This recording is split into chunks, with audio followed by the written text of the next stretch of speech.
choose so that it becomes a lot of simpler for you all to realize what we're doing. And I'll give it to you more from an oncosurgeon or an oncology point of view, not purely from an OBGYN point of view. Nevertheless, let's just go through our entire presentation so that we are all happy. So this is just a bit of history, I mean, it was known even way back then, and they called it dropsy of the uterus. And there were many guys who described it in 1895 and all these places. So this is just a historical perspective. This is the basics of it. Here you can see the placenta. It is basically the trophoblastic tissue that is at fault, and that is where you have the genesis of the molar pregnancy. So this is the gross definition. So like anything that grows excessively, excessive inappropriate proliferation of the trophoblast forms a group of disorders ranging from complete partial mole to choriocarcinoma and invasive mole. So the bottom line being excessive inappropriate proliferation of the trophoblast. Now, GTN is different from GTD. When GTD, that is gestational trophoblastic disease, persists, it is called gestational trophoblastic neoplasia, right? And commonly defined as persistent elevation of beta HCG. So you come across a complete mole, you come across a partial mole, you come across a pregnancy event, and when that beta HCG persists later on, after that event is over, then you call it a GTN or a gestational trophoblastic neoplasia, right? And we all know that it can develop after live birth, molar pregnancy, non-molar, any of these. So this is just a broad idea about the frequency of molar pregnancy being, we all know it's more in Southeast Asia, Asia as compared to Western Europe. These are just figures that I've given here, which you will get off any book, but just to give you a background about what's happening here. Some of the new things is about 1 in 40,000 births in North America and Europe, whereas in Asia it can range from 3.3 to 9.2.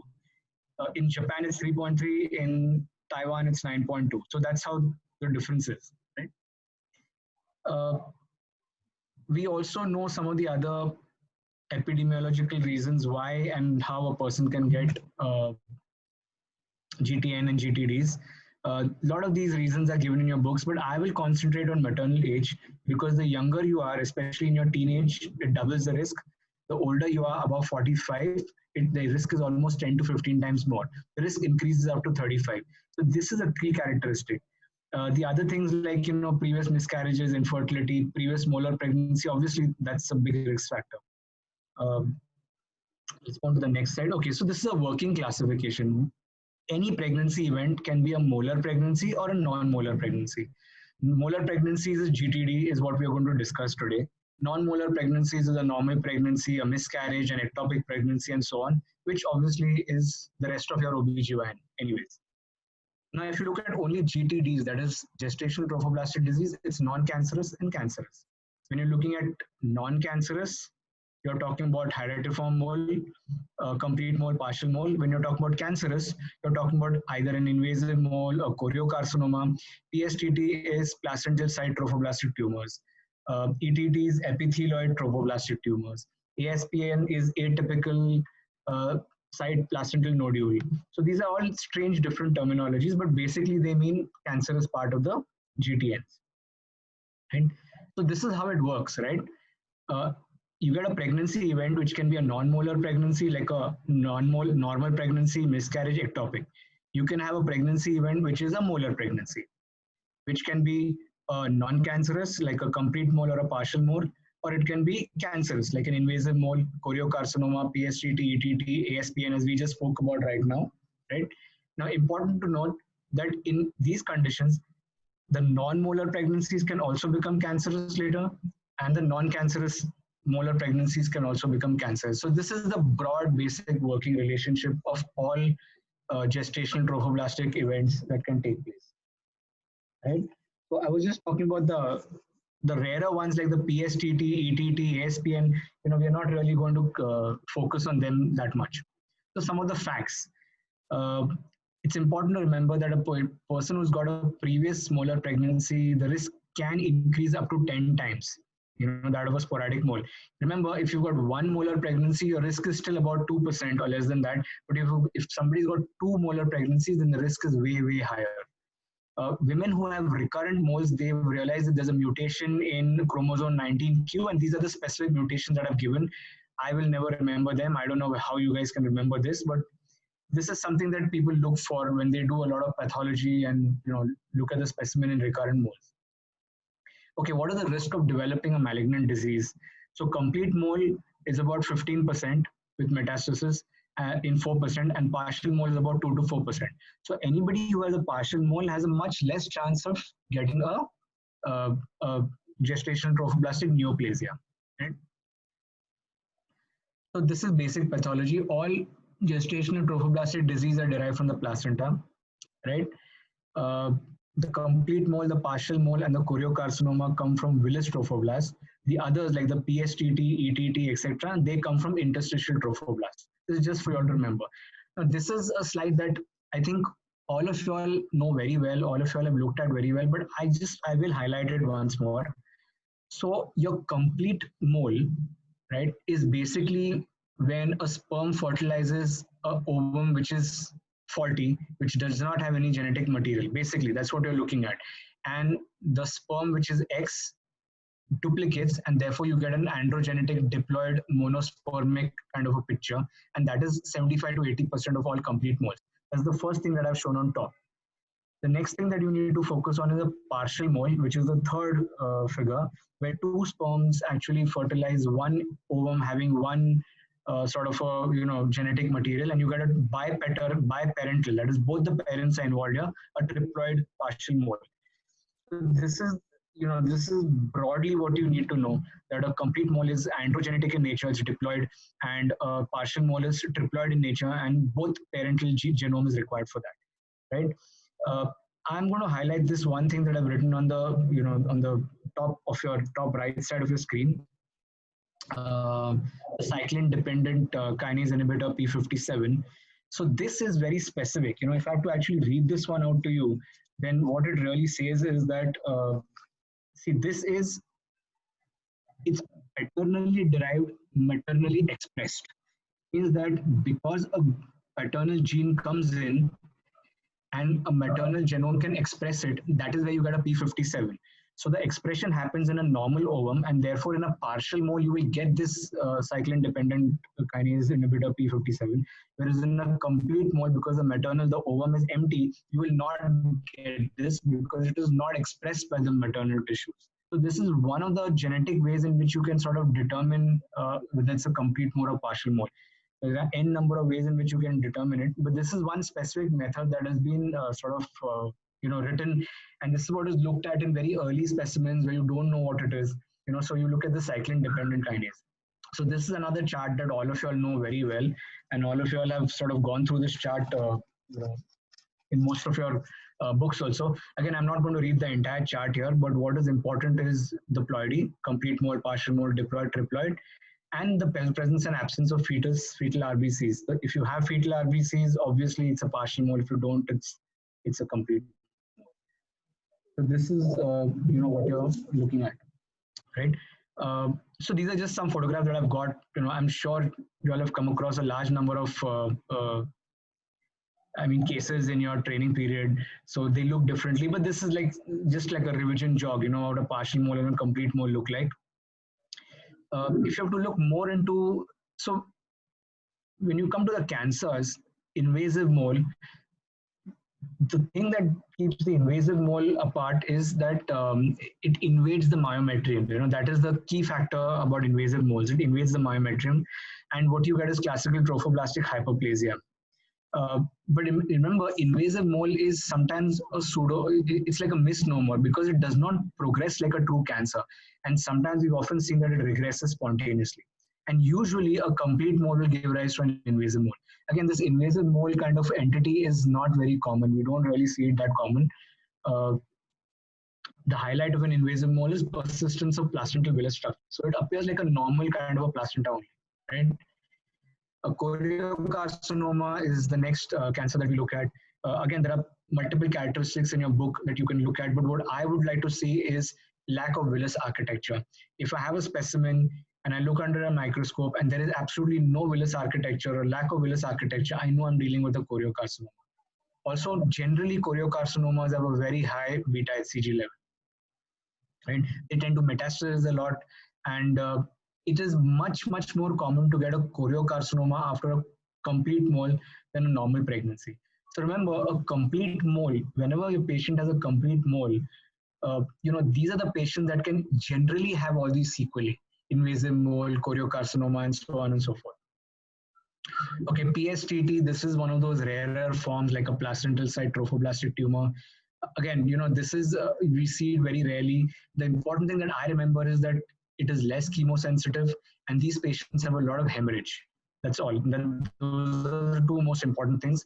And of course, there's a lot of immunohistochemistry that goes behind it. And this is what is there in your books today. They express a lot of HPL, MUC4, and so on and so forth. Okay. These are the other ones that we just mentioned right in the beginning, but these are the rarer variety, and I don't think one should really waste much time focusing on them. This is just a picture of microscopy. Again, this is not something for you all, right? So this is your signs and symptoms that you're looking at.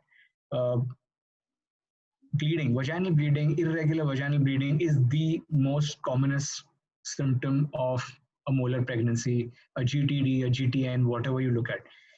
More important for us right now is because of ultrasound, you're actually diagnosing these pregnancies, molar pregnancies, a lot earlier than we did, back, say 30, 35, 40 years back. In those days, molar pregnancies were more or less diagnosed at 12 weeks, 14 weeks, 16 weeks. Patients had a lot of hyperemesis, they had hyperthyroidism, they had early onset preeclampsia. But today, because of ultrasound, you're actually diagnosing it a lot earlier. Nevertheless, remember, irregular vaginal bleeding in pregnancy, I know you guys are always going to ask for an ultrasound, and your ultrasound should be able to pick up these kind of things. Right. So this is another, I thought I'd just show you some rare, not common photographs, right? So theca lutein cysts, these are again HCG-derived cysts that happen in the ovaries as a result of a normal pregnancy also. Because of the rapidly increasing beta HCG values, you can have these large ovarian masses that are basically due to high serum HCG and theca lutein cysts. This can present as an emergency because they tend to leak, they tend to bleed. Patients have a lot of abdominal pain, and you never know. You do an ultrasound, you find a lot of hemoperitoneum. You have to open up these patients, and this is what you can find in them. Unfortunately, this is a very rare picture that fortunately, it's a very rare picture. If you get this kind of a picture, there is no alternative but to actually knock out these ovaries because they're bleeding actively. Right. So, the question is, how are molar pregnancies diagnosed? Obviously, ultrasound, the snowstorm appearance, which all of you all are aware of, or the cluster of grapes appearance. Transvaginal sonography is better. Color Doppler is very, very useful. I don't have to really dwell into too much of this. Theca lutein cysts that we saw in that photograph earlier, 40% of patients actually have theca lutein cysts. Not that bad or not that big, but you will find them there. For partial mole, again, ultrasonologists have a lot of criteria by which they actually diagnose early partial moles, cystic spaces and placenta, the ratio of the transverse to the AP diameter, a lot of these things. See, those of you all who are actually going to get into a lot of ultrasound later on for fetal medicine or for infertility and are going to do a lot of your own ultrasounds, that is where these things come into the picture, the ratio of transverse to AP diameter and so on and so forth. Obviously, beta HCG forms a very important part of your investigations, other blood investigations you would do as routine. X-ray chest is more or less mandatory. You have to look at whether there are metastases or whatever. Even if suspecting a complete mole, you still have to look at X-ray chest. So this is like how an MRI would look like for a hydatiform mole. I thought I'd just share these photographs and pictures with you because it's interesting. MRI, you wouldn't use it to diagnose a complete mole, because what happens is a patient comes with irregular bleeding, has a high pulse rate, you do a beta HCG and it's very high, you do an ultrasound, it's diagnostic. You normally never land up doing an MRI. But if you do an MRI, then this is what the kind of picture you would get. Kind of a mass that distends the endometrial cavity. All right. So again, management is fairly simple. Your history and examination, your ultrasound, you're going to do a complete hemogram, coagulation profile, all your other blood tests, important being your thyroid function test, because we know that beta HCG high thyroid functions can go haywire. They can basically you can get a lot of hyperthyroidism in these patients. So you do your blood test, and the gold standard therapy for it is suction evacuation curettage. I'm saying suction evacuation curettage because sometimes you'll end up doing a suction evacuation and followed by a gentle curettage also. So I'm just calling it the entire big thing, right? Before we go, I thought I'll just speak one word, a few lines on HCG. So remember, beta HCG forms kind of a linchpin in the diagnosis of choriocarcinoma, forms a linchpin in the diagnosis of complete mole, partial mole. It's very specific. It's very important. But today in medicine, we have n number of forms of beta HCG that you can pick up. You can pick up a core beta HCG, a C-terminal, the NICT-free HCG, beta core, glycosylated, and many more. So I think, from an exam point of view, most of you should know a little bit about all of them. And the reason is because, all of you are going to become consultants, OBGYNs. And at the end of the day, you are the final authority when it comes to obstetrics and obstetric hormones and everything that is there. So fortunately for our field, we don't have that many hormones and proteins that we really have to know that well. And HCG is a very classic hormone. Anything to do with HCG, whether the patient goes to an endocrinologist, a physician, whoever, they're going to say HCG is high, talk to your gynecologist. HCG is high, talk to your gynecologist. So we have to know. So it's important that these are some hormones that you really need to spend some time and learn a little bit about. Maybe spend a day and read up everything about these hormones. In fact, I made a small list for you all. So it's estrogen, progesterone, HCG, HPL, oxytocin, AFP, CA125, LH, FSH, prolactin. These are some 8 to 10 hormones that you need to know really well. And I don't think any examiner will be happy if you can't tell in detail about these hormones. You need to know a little bit about these hormones totally. Yeah, so that's just a word for you all to remember about HCG. Basically, things like HCG is a glycoprotein, how many amino acids, the alpha unit, beta unit, and so on and so forth. So just make notes, do whatever, but just learn about these 10 hormones. You'll be sorted. Okay, so complete mole. What is the best source of evacuating a mole? It's suction curettage, as I said earlier. Partial mole, you should be doing a suction curettage, but medical methods may be required, especially if you're dealing with like a 16-week partial mole or something like that. Then you really have to know what you're doing. And sometimes medical methods may also be required in addition to suction curettage. But otherwise, for a complete mole, medical methods are avoided. Oxytocin may embolize trophoblastic tissue. You all are well aware of that. But even then, you will start oxytocin at some point when you're evacuating a vesicular mole or a complete mole. Right. So some of the things that you guys already know of, but these are guideline-based issues. If you need to prepare the cervix prior to evacuation, you can do that. You have to anticipate there'll be excessive bleeding. You have to have blood cross-match and ready to transfuse the patients. Oxytocin use prior to completion of evacuation is not recommended. This is an old guideline from 2010. What most people today would do is you would start your evacuation when you're halfway through evacuation. You can actually start oxytocin. Anti-D prophylaxis if required, if your patient is negative. And most importantly, from my point of view, is whatever you remove needs to go for a histopathological evaluation. It has to be done. That is most important. Because if the products of conception, so let's say you've got a missed abortion, you do a DNC or a suction curettage for that, you should send the products for histopathological evaluation for nothing else but to rule out a molar pregnancy. That's about it. In case that's not been done, it is advisable, or there's a guideline in the Western world where they say that if you do a suction curettage for a missed abortion, you should actually do the urine pregnancies test 3 weeks later to see that there is no complete mole happening. I don't think anybody does that in our country, but this guideline does exist. So how are you going to follow up on these patients? Say you've got your complete mole or your vesicular mole, you've done a suction curettage, you've done a nice evacuation, patient is fine, she has gone home. So ideally weekly HCG, you've got to keep repeating till you get a normal value, and then keep on repeating it for 4 weeks at least. That is what you're looking at. Now remember, if your HCG is normalized within 2 months, right, then your follow-up is only for 6 months from the date of evacuation. If the HCG is normalized after 8 weeks, then you follow up for 6 months from the normalization of HCG.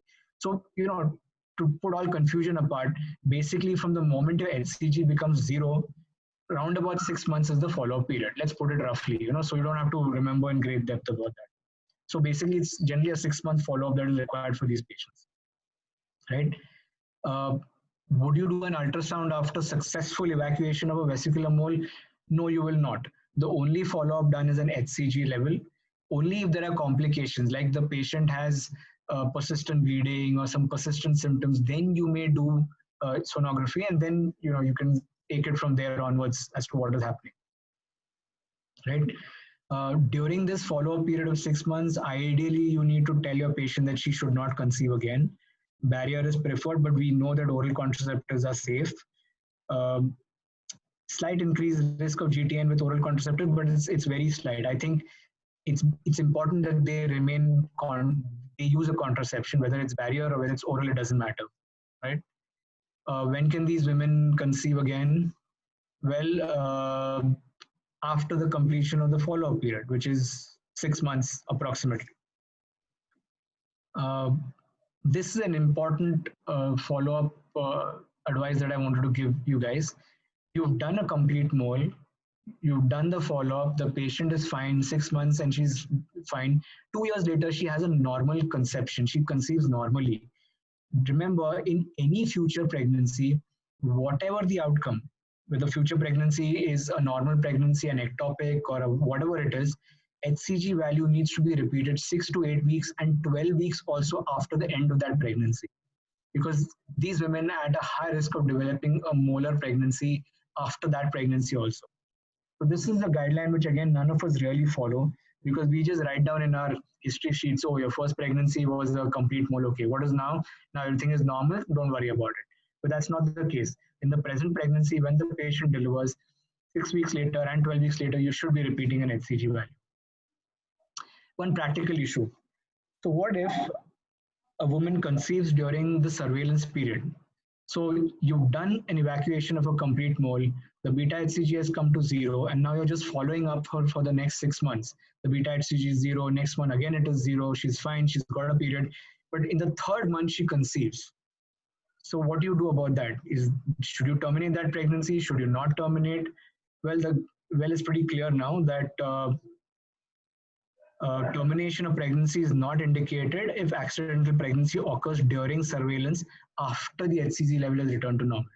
So if your HCG has returned to normal and then she gets pregnant, you don't need to terminate the pregnancy. Okay. Now let's talk about, we've talked about molar pregnancies. Now what happens if that molar pregnancy becomes into a neoplasia? First of all, how would you diagnose that? How do you come to know that this is now becoming a GTN and it's not something else? So again, there are these criteria. Now these are from 2018, so these are fairly new. See, remember in this topic of gestational trophoblastic disease, there is not much new literature that comes around, simply because it's more or less 100% curable at all stages, except for very, very bad patients. Your GTDs are curable, your GTNs are also more or less curable. So these are guidelines, or changes in the guidelines are not going to be that common here. So however, supposing you've evacuated a complete mole, or you evacuated a vesicular mole, a partial mole, you're following up on HCG and you realize that the HCG drops, but then at a point it plateaus. So when the plateau of an HCG lasts for 4 measurements over 3 weeks, let's say on day 1, day 7, day 14, and 21, 4 consecutive measurements are plateaued, then you've got to suspect a GTN and work in that direction.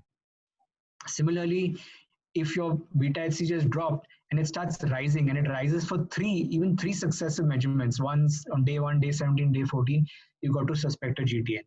And thirdly, as I said, in your suction evacuation, if you've got an histopath report of a choriocarcinoma, obviously it's a GTN. So these are some of the criteria on which you diagnose a GTN, right? So this is when a patient is on follow-up. Obviously, if you've evacuated a vesicular mole and patient goes home and 4 days later she comes back with bleeding, she keeps on having spotting, she has pain in the abdomen, then she's symptomatic. Now, these patients are obviously going to do a sonography and a beta HCG and diagnose what is going to happen there. So persistent symptoms after a molar pregnancy, right? If you've got persistent symptoms after a molar a molar pregnancy. So there is no clinical indication for routine use of a second uterine evacuation.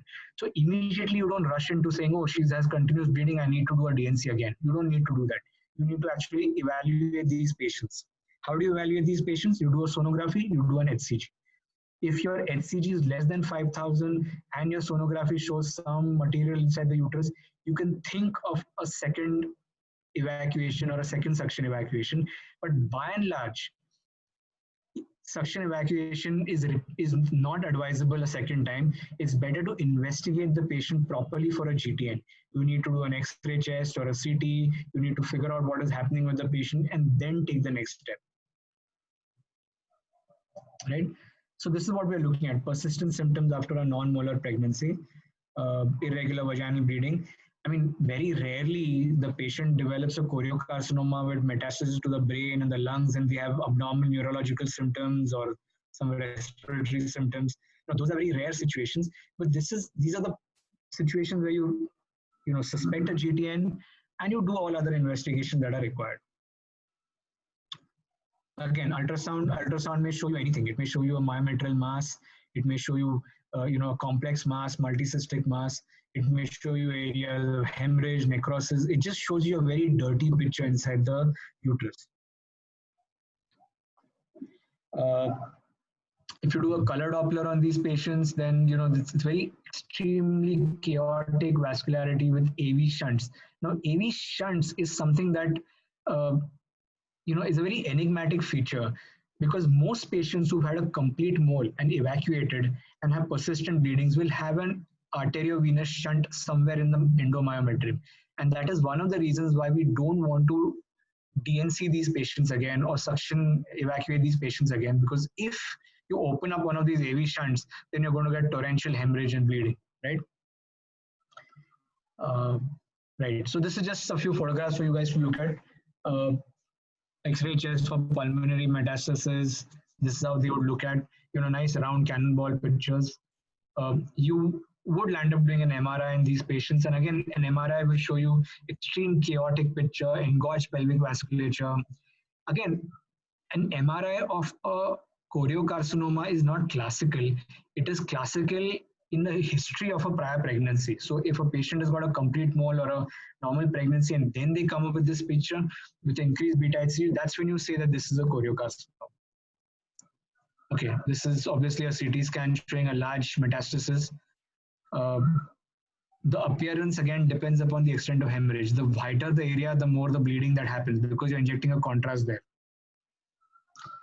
Role of CT scan, we just saw a few photographs. So CT scan is best suited to evaluate common site metastases like lung, GI tract, liver. MRI is better for brain and vaginal metastasis. Choriocarcinoma are very vascular lesions. Again, liver and lung mets can be seen. They are very vascular, very typical metastases which can be easily picked up on a good CT scan.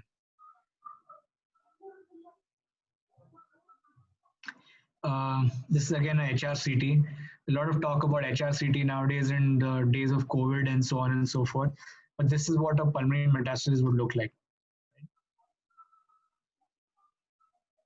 Role of PET scan. Again, PET scan role is still very limited. Now, I'll tell you where we use PET scan for our patients in gynae oncology in this topic that we're discussing today. Say we've evacuated a complete mole, right? And the patient, we're following up with a beta HCG. Patient is asymptomatic. There are absolutely no problems to the patient. And the beta HCG suddenly starts rising. It has come down to about 50, 60. 1 week later, it is 250. Another week later, it is 1,500. A week later, it is 3,400. It is just increasing. We do a CT scan, we find nothing. We do an MRI, we find no obvious lesion. That is the only time we would be thinking of doing a PET scan to identify occult disease in metastatic or persistent GTD, right? So to identify metabolic active disease, which can't be seen by any other imaging. So that is the main role of a PET scan. Again, that kind of a situation is pretty rare. Okay, this is something that again I just slipped in between here. See, remember, women who have a gestational trophoblastic neoplasia after a non-molar pregnancy, say after a missed abortion, after an ectopic pregnancy, or after a normal pregnancy, they have a worse prognosis. uh, because there's a much greater delay in diagnosis. I'll give you an example. A patient has a normal delivery. She goes home fine. She keeps having a bit of spotting bleeding. You're going to tell her, oh, this is normal lochia. This is puerperium. Doesn't matter. Everything is fine. Don't worry about it. 6 weeks go by. Again, after 3 weeks, she says, yeah, I'm still having a little bit of bleeding. You say, oh, that's okay. You're breastfeeding. Maybe some hormonal changes. So doesn't matter. Don't worry. It'll stop. You give her pause or something and tell her. Then another month goes by. She continues to have bleeding. And that's when you say, okay, come. I need to see you. Why are you bleeding for such a long time? So this is the reason. And then you find out that there's something abnormal. You find that the beat, something there in the uterus, your beta HCG is raised. So you've actually wasted 3 months in the diagnosis. And they have a much worse prognosis. More often than not, women who come in their puerperium with choriocarcinoma come to us with a convulsion. That is what I had seen when I was working in Tata for 6 years.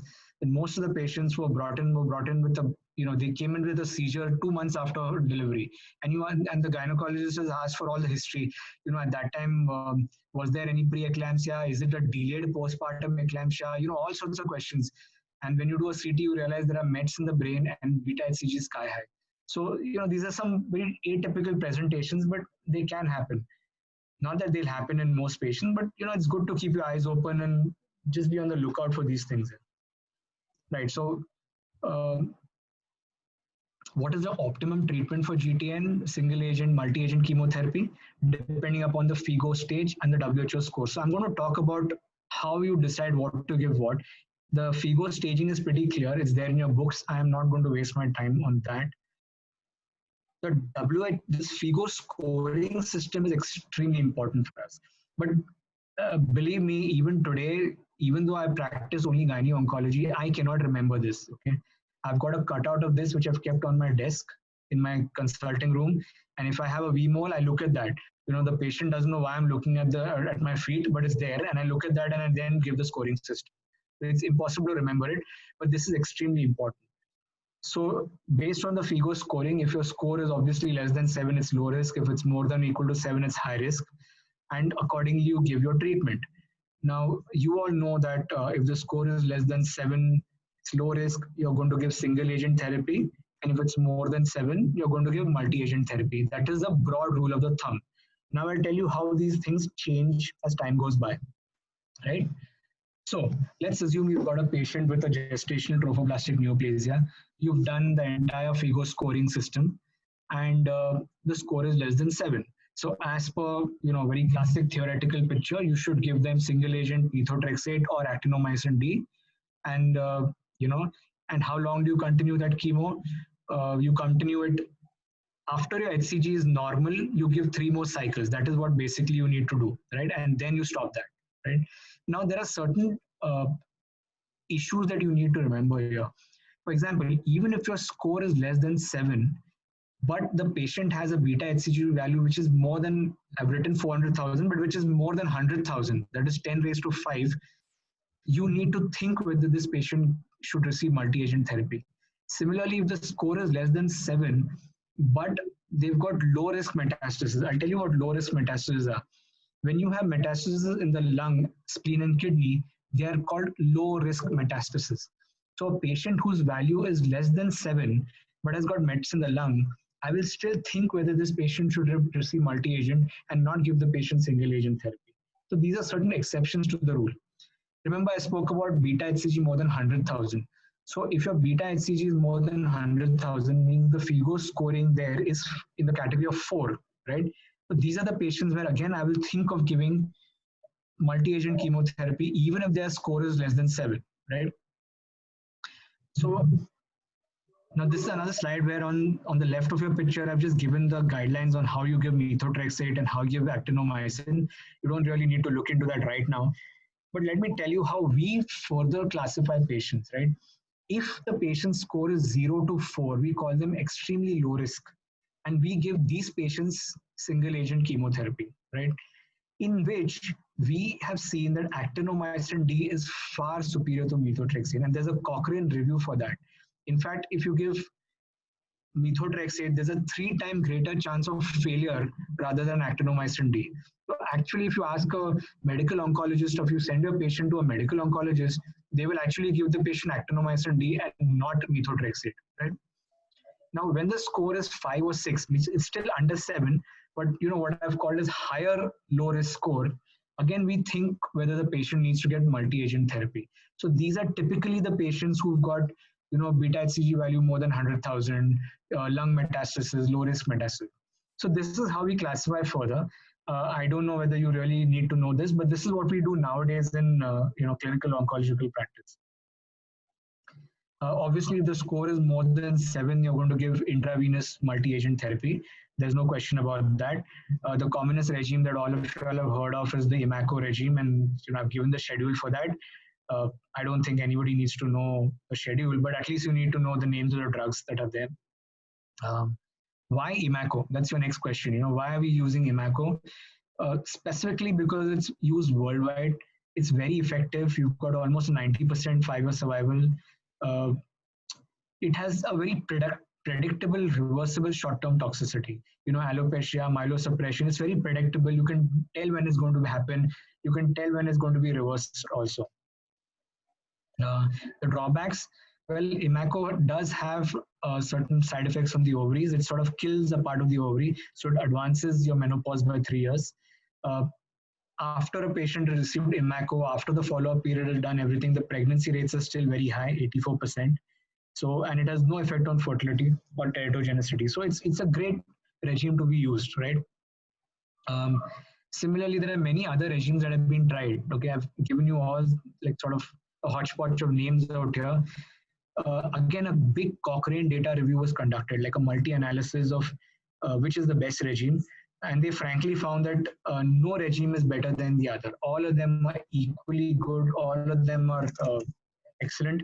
It's just that IMACO is so commonly used that everybody prefers using IMACO because you have the widest experience with IMACO. All right. A small group that I wanted to focus on, this is called the ultra high risk group. I don't know whether you guys have actually come across this terminology in your books. I don't think so. So if the FIGO score is 13 and above, right, then we put this, not just 7, 13 and above, these patients are ultra high risk. These patients have liver, brain metastasis, extensive metastasis, very poor prognosis. And the reason is very simple. The moment you start chemotherapy, there is tumor lysis. The tumor just explodes in their body. The patient, it's called tumor collapse. Patients can have multiple areas of bleeding, metabolic acidosis, sepsis, multi-organ failure. Typically, we see patients with lung mets who bleed massively in their lungs, have hemothorax. They come in a major emergency. In fact, we need to get the cardiac surgeons and the thoracic surgeons in to do a thoracotomy for these patients. So it can be a devastating kind of a picture. And just because you've treated them with chemotherapy, they go into complications. So the way we deal with these patients is we do a gentle rather than a full dose chemotherapy. So, for these patients, we just give them etoposide cisplatin for 2 or 3 weeks initially, and then we start off with the IMACO regimen. So slowly, steadily try and get the tumor, get the tumor to collapse on itself and slowly, steadily kill it, right? A lot of the patients who have large brain metastasis, sometimes when you give them chemo, they might just bleed in the brain, which is absolutely devastating. Very often we give them whole brain radiation. Whole brain radiation sounds very, very scary, but actually it doesn't damage the normal brain tissue. It just damages the highly active cancer tissue out there. Or you can even think of intrathecal methotrexate. So these are the different things. So the point that I wanted to make here is that, be aware there's a group called the ultra high risk group, which you have to sort of worry about at times. Okay, another thing that I wanted to talk to you guys about is drug resistance, right? So supposing you've given this patient IMACO, the patient has not responded to IMACO, the beta HCG is rising, the metastases are increasing. What do you do for these patients? Then there are these salvage therapies. Again, I've given you a whole list of different regimes of salvage therapies. Not that you really need to memorize them, but it's important to note that, drugs like cisplatin, carboplatin, paclitaxel, which are again used in ovarian cancer and many other gynecological cancers, are used as salvage therapies. There's a regime known as the BEP, which is used in germ cell tumors, bleomycin, etoposide, cisplatin, that can be used. And lastly and finally, there's something known as immunotherapy with pembrolizumab, which is a monoclonal antibody. So these are, last last ditch efforts that one can actually do. So this is just a summary of what I've actually spoken to you before of that, indications for chemotherapy in GTD. Let's not really go into this and get more confused. Um, okay, so this is like an effect of chemotherapy. If you look at the left side picture and the right side picture on sonography, chaotic vasculature, all the vasculature is gone. Pre-chemotherapy, multiple lung metastasis, post-chemotherapy, lungs are clear. And similarly, the brain picture, large metastasis, nothing left. So, that is how effective chemotherapy can be in GTN and GTDs. We have 95% and above cure rate. So, it's one of those cancers that you're aware of where you can actually bring about complete cure.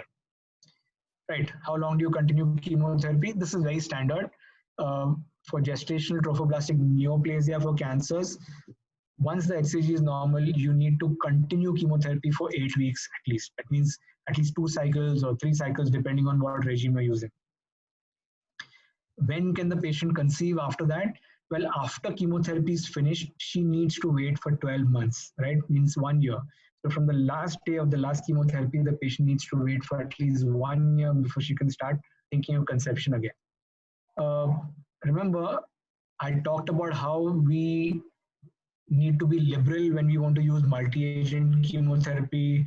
We need to be very positive and say, oh, let's give multi-agent and cure the patient. But multi-agent chemotherapy has its own side effects, especially etoposide. There's a much higher chance of secondary cancers later in life. Colon cancer risk rate is almost 5 times, acute myeloid leukemia almost 16 times higher chance of AML, and so on and so forth. So, remember, no treatment or no therapy comes without its side effects. So you need to keep this in mind also.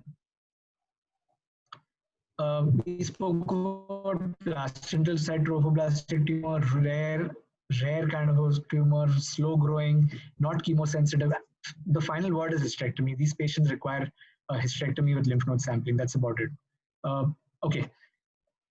A couple of practical issues which you all might come across in your clinical practice. Twin pregnancies. You have pregnancy on one side and a molar pregnancy on the other side. What do you do? Well, there is a 50% chance, or less than 50% chance of a live birth. That means more often than not, the patient is going to abort or is going to require an abortion, right? Early fetal loss 40%, premature delivery 36%, very high risk of preeclampsia. And a lot of these patients have persistent disease. That means they can have a GTN after pregnancy, right? Very 63% high chance. Now, in my clinical practice, I have come across 3 patients with twin pregnancy, one normal fetus and the other side a complete mole in 2 occasions and a partial mole with a normal pregnancy. But in our scenario, in all 3, we advise them to sort of, go in for a medical termination of pregnancy. So I have never really followed up a patient till term with a coexisting pregnancy. Okay, this is just another photograph. This I've actually picked up from some book here and there, like a fetus and the molar pregnancy on the other side. Right. So after gestational trophoblastic disease, patients who have had, say, a hysterectomy or can you use HRT? See, this is a question that is asked very often in the Western world because women have molar pregnancies in their 40s because they conceive late at times. And, after 5 or 6 years, they reach menopause. Can you give them HRT? Is HRT a risk for getting choriocarcinoma, again, recurrence, relapse? Not really. But if the beta HCG is normal, HRT has, there's absolutely no link between them. Okay, what is the role of surgery in gestational trophoblastic neoplasia? Hysterectomy in stage 1 GTD in patients who do not wish to preserve fertility. Well, that is like hysterectomy is not the answer. But, of course, there are some patients who do not want to preserve fertility. Then hysterectomy is a great choice for them. Placental site trophoblastic tumors, epithelial trophoblastic tumors, ASPN, those are all those conditions where hysterectomy is a good option if they do not want to preserve fertility, that is. Again, some patients may have a complication like hemorrhage, perforation, or sepsis due to metastasis or uterine rupture due to choriocarcinoma. Hysterectomy is the answer for them. Salvage surgery like thoracotomy or craniotomy in case your metastasis bleed in the lung or the brain. So the role of surgery is basically limited. It's more of a salvage role. No, it's not it's not the first line that you would actually recommend anybody. Remember, this is something that we don't talk about, we don't hear about, but a lot of patients have a lot of mood disturbances, a lot of psychological issues. They need counseling and support. They have concerns over future fertility. Very often, patients don't know why this has happened to them, and they're so worried because what if it happens again, and so on and so forth. Especially if it has been seen that if women who have had a vesicular mole want to take a look at the vesicular mole, look at the specimen, a photograph of the specimen or something like that, that is known to have a lot of side effects in their mind that, how could I conceive such a thing inside me, kind of a bit. So, this is just another aspect that you need to be sort of aware of. Okay, some newer things. So there's nothing new, as I said. I mean, just GTN and GTDs, these are more or less taken care of. But there are a few things like there's a study going on called the titanium study. It's an international study, and the main idea is to see how good can ultrasound be. So it's a prospective study. We'll get the results in 2022 and 23, where can ultrasound actually look at GTN and give us, maybe we can have more ultrasound criteria to diagnose the GTN without doing a beta HCG, and whether ultrasound can actually predict which patients are going to be resistant to single drug chemotherapy, and so on and so forth. So it's like we are nitpicking and trying to look at future directions. As I told you earlier, pembrolizumab is a monoclonal antibody.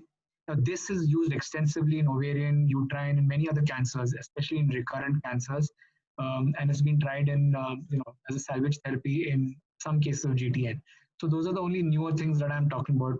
Majority of the times, patients get cured with your basic treatment only. Right. Thank you. Now I think let's take some questions and things like that. Yes, sir. 185 plus students were listening to you, sir, and yeah, we can take the questions now, sir. So the first question is, sir, what is the difference between the hydropic abortion and molar pregnancy? Hydropic abortion, molar pregnancy, right? The difference, let me tell you what the difference is. The difference is purely, it's purely pathological. That's the only difference between a hydropic. If you really want to know about it, then I have it here. So, what the literature says is that hydropic spontaneous abortion may mimic the appearance of a partial mole. So your differential diagnosis actually of a vesicular mole is a partial mole, hydropic abortion, early non-molar gestation with trophoblastic hyperplasia. So those are the differential diagnoses. But if you ask me honestly, I don't know. I mean, I think it's just a matter of doing a beta HCG, doing a good sonography. If you do not get a fetus with a heartbeat, you know that this is an abnormal pregnancy and you need to go in for a suction evacuation. Very frankly speaking, I have not really found anywhere where I've read extensively about a hydropic abortion. I've only sort of, read about it in some papers and instances. That's about it. Okay, so sir, dose of anti-D. Dose of anti-D. So dose of anti-D. Once I actually don't know what your dose of anti-D. See, I don't deal with obstetrics that much, So I deal more of oncology, but I think any one of you all can answer that question for each other. So what happens for most of the times is, in my practice at least, do a suction evacuation. I authorize what is, I give advice to what is to be done next, but the anti-D is decided purely by the obstetrician. So whatever your dose is for anti-D, you all can just go ahead and do that. Yes, sir. So follow-up protocol is same for the partial and complete mole? Yes, it is the same for partial and complete mole. So beta HCG not returned to 0 and patient conceives, then what is? If your beta HCG, okay, two things here. If your beta HCG is not returned to 0, it is highly, highly unlikely that the patient will conceive. Okay. Yeah, because ovulation is not going to happen. Your whole idea of your HCG, you will not get, like, you need a spike, right? Your LH surge to have an ovulation. So it's highly unlikely that you will conceive again. But if a patient does conceive when the beta HCG is not returned to 0, invariably you will need to do a termination of pregnancy for that patient, because you will not be able to tell whether the patient is having a partial mole again or whether it's a normal pregnancy. The best that you can do is follow up the patient with serial beta HCGs and serial ultrasounds, but it's highly unlikely that a patient is going to conceive when the beta HCG is decreasing and then suddenly start increasing. Yeah. Yes. So which HCG have to ask for the suspicious of For suspicion of GTN? Okay, so for GTN, the specific HCG is the glycosylated HCG. That is the most specific one. But practically speaking, a beta HCG will detect all these. So I think a beta HCG is the only one that you should be doing. Okay, so is prophylactic chemotherapy indicated in complete mole with a high beta HCG value? Yes, it is. It is. So there are anecdotal, there's a thought process where if you've got a high beta HCG and you do an evacuation of a complete mole, single dose methotrexate or single dose actinomycin D can be given just post evacuation also. Is that the question that they're asking me? I mean, or yes. If that is the question you're asking me, that is the answer. But if you're asking me that after a complete mole, you follow up the patient and you still need to give beta HCG, do you still need to do chemotherapy? Well, it is entirely dependent on how the beta HCG is falling. But there are instances, and it is known. In fact, there's a big paper that has come out about it, which talks about giving one-shot methotrexate post-evacuation immediately. Okay. Sir, role of prophylactic methotrexate in GTD. Yeah, prophylactic methotrexate in GTD, as in after suction evacuation, right? Or yeah, so that's what I said, right? So supposing you have a patient where there is a large vesicular mole, the beta HCG is say 150,000, and you have to do a suction evacuation for that patient, right? So in these patients, you can give methotrexate to them, but it is given immediately after suction evacuation. You don't give it before. There's no role of giving it before. Yes. So do we do routine CT and MRI in these patients? We don't do routine CT and MRI in GTTs. So your diagnosis is based on your ultrasound and your beta HCG value. After the suction evacuation, if the patient has persistent bleeding or symptoms, or if the beta HCG does not normalize or remains a plateau or starts increasing, that is when you need to do CTs and MRIs. So when does beta HCG come to the normal level after pregnancy and abortion? After a normal pregnancy and yes. This thing? Yes. Ideally, 6 weeks is what we look at. Yes. After a miscarriage, it should come earlier, but for a normal pregnancy, it is said to be 6 weeks. Okay. So there again, it depends a lot on your breastfeeding. Yes, sir. So what is the chemotherapeutic agent for extragonadal non-gestational choriocarcinoma? Chemotherapy agent, BEP, bleomycin etoposide cisplatin. Okay, sir. And the dose of single dose of methotrexate. For dose? Yes, single dose of methotrexate. So I'll tell you 1 second.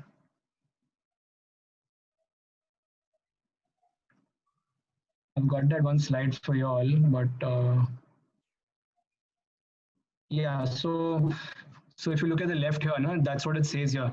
So it's mainly 1 milligram per kg. Roughly in Indian women, we give them 50 milligrams.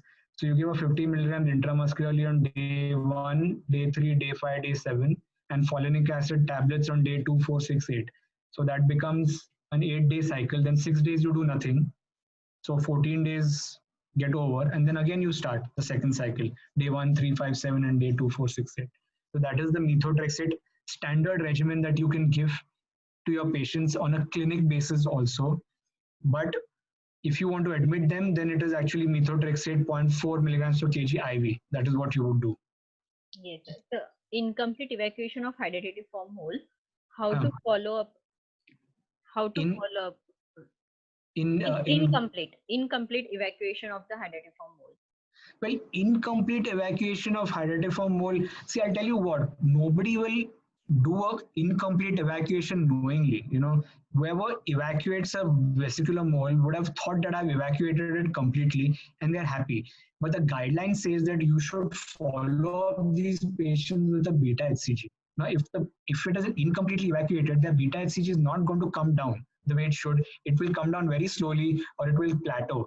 And that is when you start doing other investigations, like you start doing an ultrasound.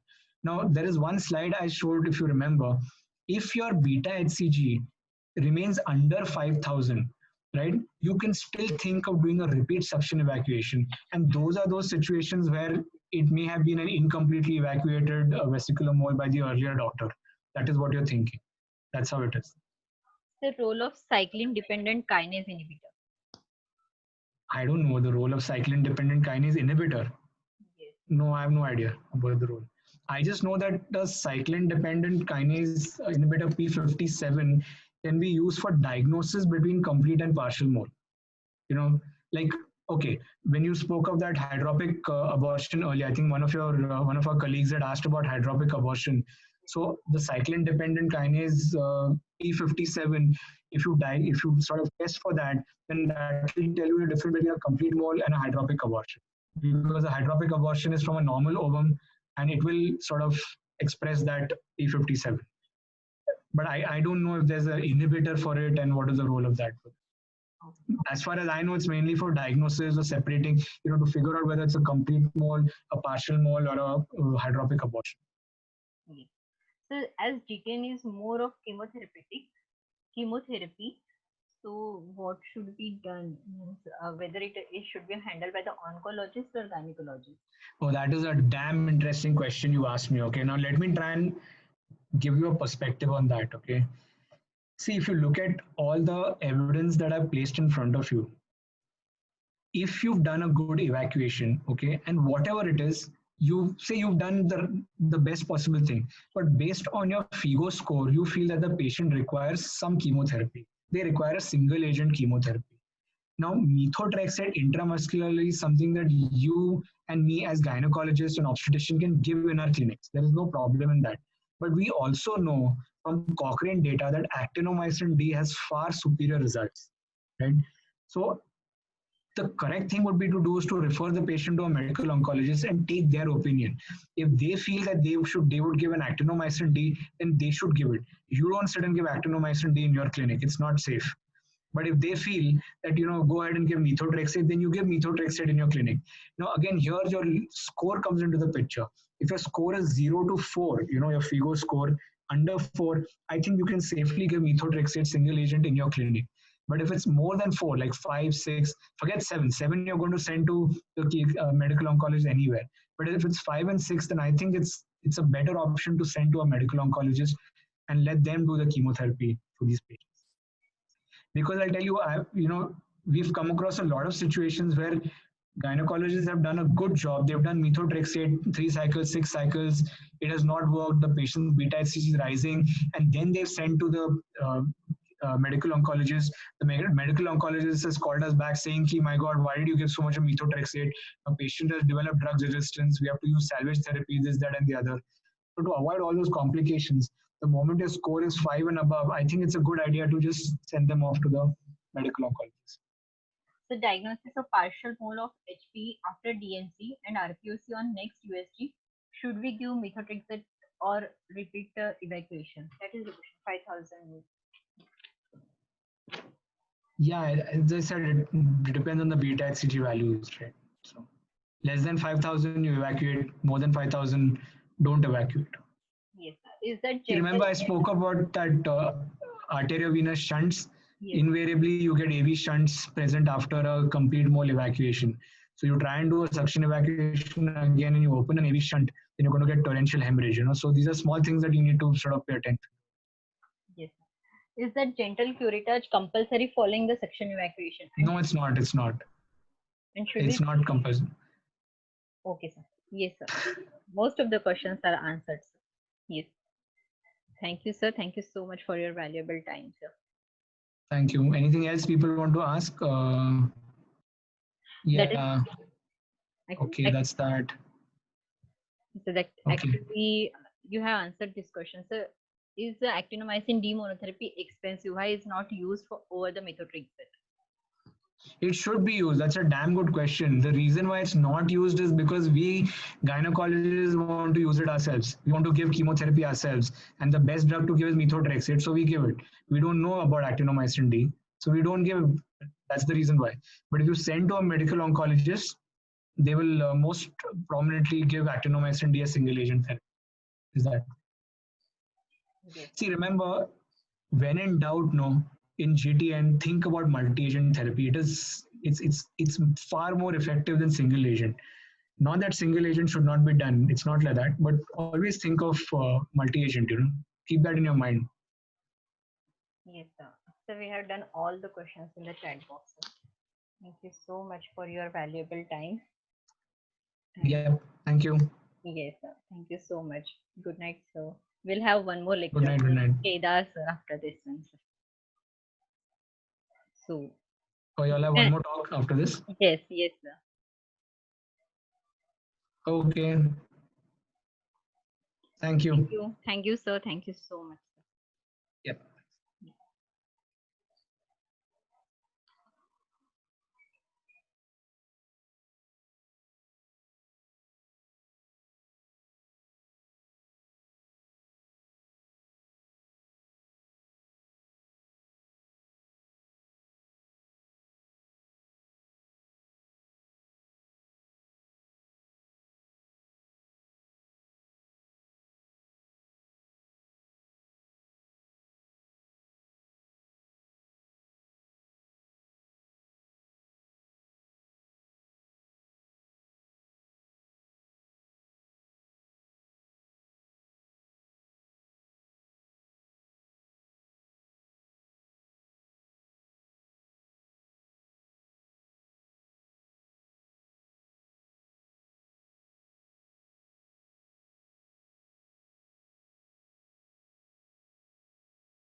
केलं sir मी तुम्हाला हो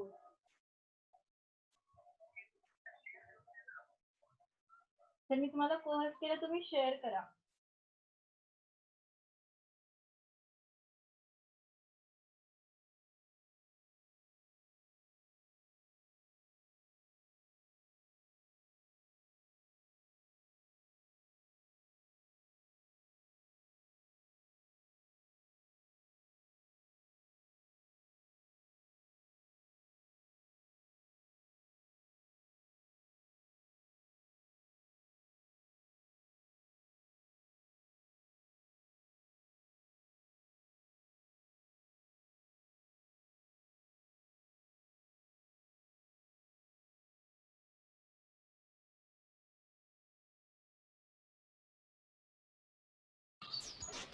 Hello, can you hear me?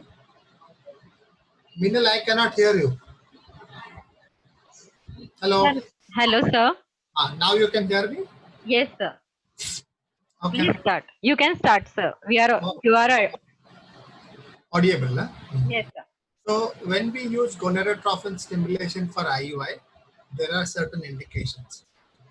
You have to write these indications. One is when you have given clomiphene citrate, that is CC non-responder, CC failure. These are the two important ones. Then somebody who has a miscarriage, maybe because in the first time as a miscarriage, maybe because of genetic cause or any other cause, or maybe after CC therapy, one should use gonadotropin therapy. Elderly age group, long-standing